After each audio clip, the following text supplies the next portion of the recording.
I know it as a truckie's hitch. Truckie's hitch. Yep. Okay, away you go. Bring that up. Loop that around there. Hold on.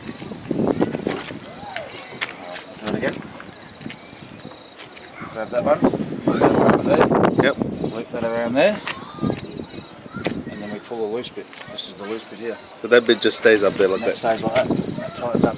And I can break that with this hitch. Yep. And I'll just go. Did you see that? No, didn't see that part. Okay, so you bring it under and to the left. Yep. And I've got all that there, so I'm not going to drag it all through. I go under and to the left again. And that's it. And that's it. Or if I had the end of it, And it's pretty tight. mate, I could break it if I wanted to. You can put 2 or 3 hitches in it and just keep pulling and pulling. If it's the end one, the way I tied it over that end, to start it, I go under and to the left, Yep. and then under and to the left. Yep. And that's never coming undone.